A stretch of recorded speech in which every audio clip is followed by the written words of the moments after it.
E eu vou contar em primeira pessoa. Baseei na história real, na original. Depois eu conto pra vocês de onde foi baseado, como surgiu, porque senão eu vou estragar a minha história. Hoje eu vou contar pra vocês a minha história. O meu nome é Chapeuzinho Vermelho. Na verdade, meu nome não é Chapeuzinho Vermelho, mas todos me chamam assim por causa dessa capa, que foi a minha avó quem fez pra mim. Um certo dia, a minha mãe mandou levar alguns doces pra minha avó. Ela tava meio doente. E ela falou assim pra mim: leve esses doces pra sua avó, porque ela tá doente. Não vá pela floresta. A minha avó morava depois da floresta. Não vá pela floresta. Vá bem devagar para você não derrubar nada. Então, eu fui. Estava indo, sossegada, quando de repente apareceu um lobo na minha frente. Eu confesso que ele tinha cara de bonzinho. Ele começou a fazer umas perguntas pra mim. Perguntou onde a minha avó morava, perguntou o que eu tinha dentro da cesta, como era a casa da minha avó. Já que ele tinha cara de bonzinho, eu respondi tudo. Ele era tão bonzinho que até me deu ideia de ir pela floresta pegar algumas flores para minha avó. Então, eu fui.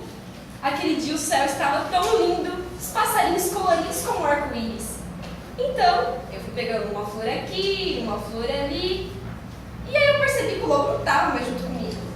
Confesso que fiquei até feliz, porque eu gosto de andar sozinha às vezes. Fui pegando as flores. Aí, como eu não cabia mais flores, eu me lembrei que eu estava indo para a casa da minha avó. Então, retornei o caminho que minha mãe tinha mandado eu ir e fui na casa da minha avó. Na hora que eu cheguei na casa da minha avó, eu senti um pouco de medo. A porta estava aberta. Achei realmente estranho aquilo. Mas era a casa da minha avó. Eu nunca tinha medo de ir lá. Eu adorava ir lá.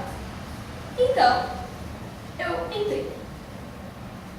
Observei como que estava, tudo normal. Abri a janela. A minha avó estava deitada na cama. Ela estava com o lençol até a parte dos olhos e com uma touca que cobria quase o rosto inteiro. Eu falei: oi, vovó. E ela me respondeu com uma voz horrível. Eu acho que era doença. Então eu comecei a olhar para ela e vi que ela não estava realmente bem. Então eu comecei a perguntar: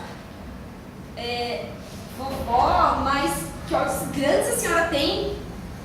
E ela me disse que é para me olhar melhor. Mas, vovó, que orelhas grandes a senhora tem? Então, ela me respondeu que é para me ouvir melhor. Quando eu olhei na mão dela: vovó, mas que mão grande e peluda que a senhora tem? Ela me respondeu que é para me abraçar melhor. Quando eu olhei a boca dela, eu falei: vovó, mas que boca monstruosa que a senhora tem! Quando de repente ela pulou da cama e disse: é para te comer melhor! Depois disso, eu não vi mais nada. Então, estava passando um caçador na frente da casa da minha avó e ele achou estranho que uma senhorinha roncasse tão alto daquele jeito.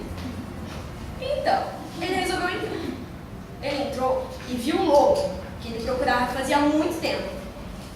E ele viu o tamanho da barriga do lobo e ele achou que eu, o lobo, tinha comido a minha avó. E, na verdade, tinha comido nós dois. Então, na hora, ele falou assim: meu Deus, eu preciso matar esse lobo. Então, ele pegou uma tesoura bem grande e cortou a barriga do lobo. No primeiro corte, ele viu a minha capa. Então, ele começou a cortar mais rápido. Mais um corte, e eu saltei correndo lá de dentro. Tava muito escuro, eu tava morrendo de medo. E aí, eu falei: seu caçador, anda rápido, a minha avó também tá aí. Então, ele pegou e tirou a minha avó de dentro, ainda com vida. Então, para aquele lobo aprender, a gente resolveu pegar pedras bem pesadas e colocar na barriga dele. A gente foi lá, colocou pedras na barriga dele e costuramos. O lobo acordou super assustado e tentou sair correndo. No que ele saiu correndo, ele caiu e não aguentou o peso da barriga e morreu. Depois disso, eu aprendi que eu não posso confiar em qualquer pessoa que tenha cara de boazinha. E eu tenho seguido pelo caminho que minha mãe mandava. Fim.